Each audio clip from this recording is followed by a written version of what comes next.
Sometimes we think of self-esteem as less important than academics, or for that matter, we see mental health as less important. Oh, but don't worry, folks. We have counselors and school psychologists and school social workers. Yeah, sorry, gotta be honest. I don't know what school cares more about their kids' well-being over academics or even athletics. There's no bad mouthing here. It's just what I've seen and many of students that I know have seen. And to be fair, they shouldn't have to care so extensively. The education system shouldn't have to care so extensively, but the education on self-esteem and its importance is not modern enough. I've seen so many professors, teachers, and administrators just brush past a kid's self-esteem. I mean, you are taught that phys ed is more important than mental health. Straight up, whether schools want that to be true or not is beside the point. To that end, I'm here to discuss self-esteem, body image, and what can help you feel better when you just about want to give up.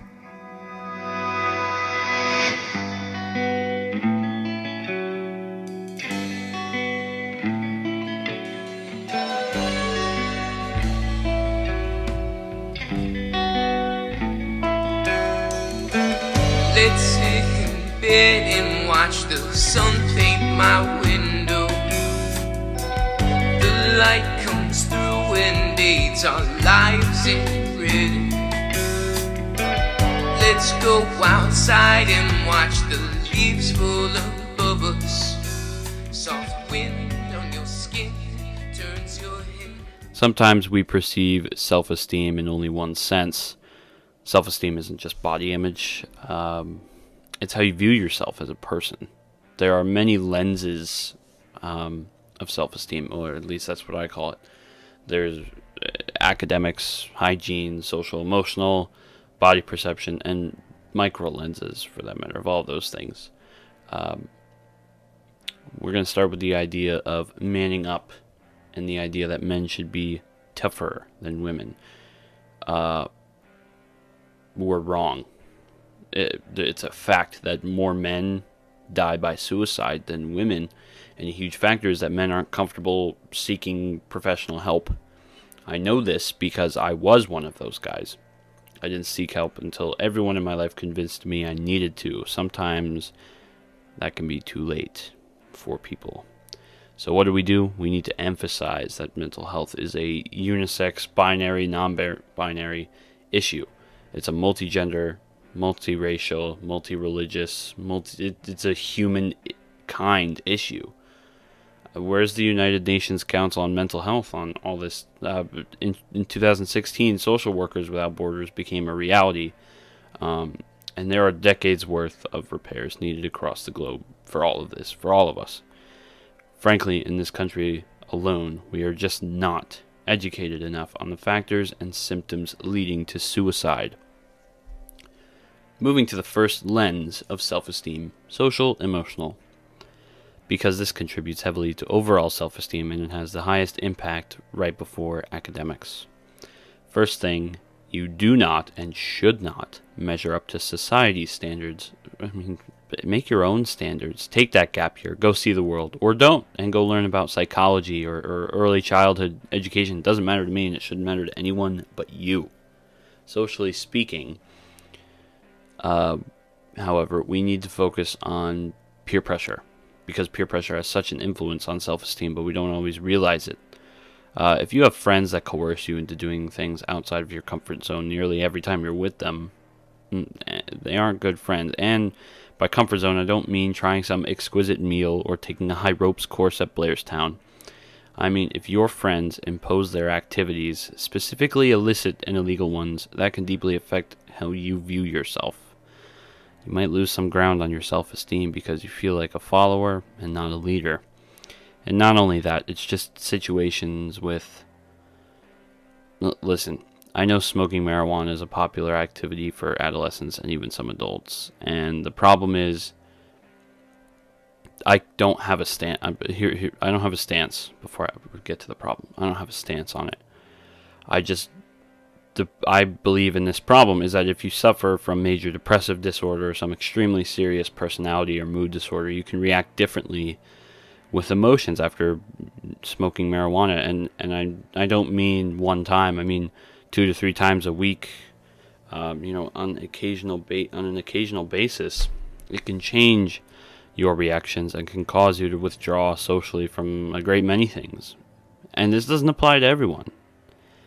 But on the flip side, eating disorders, those with anorexia that smoke marijuana actually seem to have.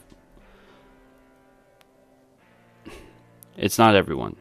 This isn't everyone. This isn't a formal research study, but they seem to have little change in their regulation, emotional regulation, and same with certain anxiety disorders. But I think it's just important to mention that it isn't good for everyone, and it also isn't bad for everyone. What really needs to happen is the government needs to stop interfering with things that really don't have that much of an impact. When you look at the numbers, there's honestly more deaths from, I'm not going to get into it, but there's more deaths from alcohol than there is from marijuana. So I just like to point that out. Actually, 0 deaths from marijuana use. Smoking marijuana does not kill you. But we need to get to the emotional part of it. So self-esteem is hard to manage because it isn't just your thoughts and actions, because now it envelops other people's responses to your thoughts and actions. The most common issue in this scenario is the "oh, get over it, it's just a bad day" reaction to someone who might really be depressed or thinking of harming themselves. And this significantly affects people because no matter what problem you're facing in life, it is never the same. It is never the same for someone else. The way you deal with your problems is your business, but don't tell someone how to get through their own problems. You shut up, you sit there and listen to your friend explain why they feel the way they feel. Never give advice unless they specifically ask for it. Even parents need to listen, or be listened to for that matter. This isn't just for teens. Parents, teachers, administrators, college professors, they all have a life too, and they're just as human as you. Now, self-esteem is held higher for some because people are self-reliant. Whereas you have those who may get attached to others too easily and rely on other people to boost their self-esteem. Is it fair? No. But no matter what, you should respect that they may look up to you and hold you in high regard. It might not be what you want, but give them a chance. Tell them something positive, and let them know that the world hasn't ended when they're upset. Just sit with them and listen. I know we aren't covering much on the social emotional lens, but it's a hard area to discuss because it's likely different for everyone. It's really different under all these lenses, honestly, but we need to move to the body image area because it's really difficult to be comfortable. Maybe not for everyone, but it's certainly difficult to be comfortable with your body, especially, we have all these models who, I don't mean to be rude or politically incorrect, but they kind of look like sticks every now and then. You see commercials, mostly done by people who are physically fit, and so again, not the same for everyone. So what is body image? It's how you perceive your physical form. It's your body. We all get wrapped up in just how skinny people are, and when we need to look at the person's soul rather than for abs and perfect skin, it's unrealistic because our society is all different. We're not all the same. An important thing to note, by the way, by perfect skin, I don't just mean freckles or pimples, etc. There are some people, myself included, who are always wondering about their scars and their stretch marks even. I wanted to take a minute to let everyone know that arm scars, torso scars, leg scars, thigh scars, anywhere scars, they should never matter. Not for nothing, but those scars are equal to immense emotional pain. You've been through hell, and I want you to know you're amazing. Your scars should remind you of how brave you are, and that you'll be ready for that next challenge. So back to it. It's unclear why so many people want to be skinny. I mean, come on. It's harder to get kidnapped if you eat ice cream every night. #guilty. In all seriousness, try to remember that it's your body. You get to choose what it looks like. The word fat has been associated with ugly for some reason. I mean, being overweight is one thing because that can endanger your overall health, but being fat doesn't mean ugly. It means you got a little extra skin and your damn rib cage isn't exactly visible. Chill out, people. Go on dates if you like the person, not if you like their body. It's a fucked up world, guys. Go find someone who cares about you, not the shape of you. Our next subtopic, or micro lens, which happens to be everybody's favorite, academics. Because who doesn't want to talk about the SATs, PARC, and GPAs? First off, if you have a 4.0 GPA, congrats. You are doing well. But if you have a 2.0 or lower, I'm proud of you for going to school and trying your best. The same to the 4.0. Just, I don't care what your GPA is. A number doesn't matter to me. It's the effort, man. You know, once you're out of high school, the workload is very different and can be stretched out during your first 2-3 years earning a BA or BS. Bachelor's of Arts or Bachelor's of Science. And if you're going for an AAS or Associate in Applied Science, good for you. We need EMTs and mechanics and factory workers. We need IT workers, receptionists, the works. Guys, do what you want to do. And if it doesn't make you happy, don't fret. It's out there. If not in this country, go find it elsewhere. We get too wrapped up in our grades when it should be more about what we take away, about what's encoded in our memories. We need to put emphasis on the learning styles, the teaching style, overall the student in no uncertain terms. Academics can influence our self-esteem greatly. But before I move on to that, I just want to quickly mention the hygiene lens of the hygiene micro lens of self-esteem. There are a lot of people who, when you're depressed, the first thing that starts to go down is your hygiene. You stop showering, you stop brushing your teeth, you stop cutting your nails, you stop, you let your hair grow out to a ridiculous point. And some people know that I kind of let that happen last year. I just thought it was important to mention that if you are struggling with hygiene, please, don't stress out about it. It's something you should definitely work on, because it once you do it feels great. Because I know I personally struggled with that during my very depressed year, junior year, March through my senior year into October, November.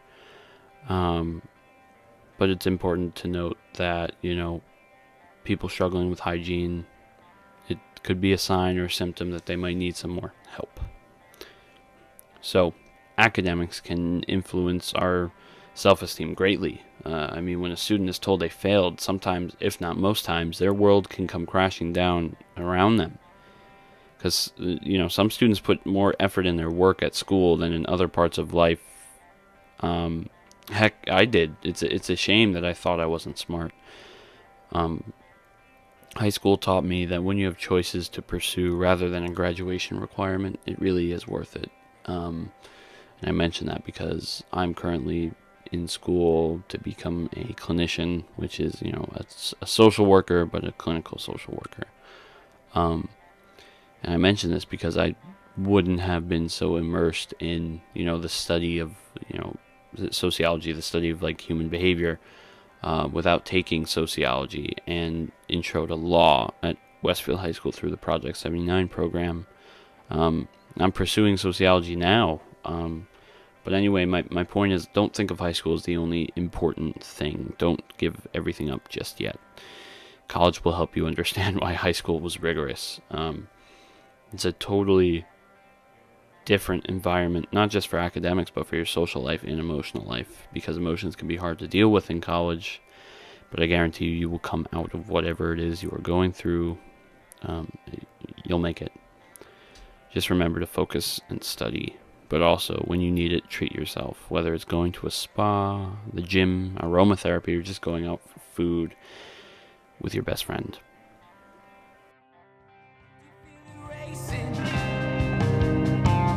Back in time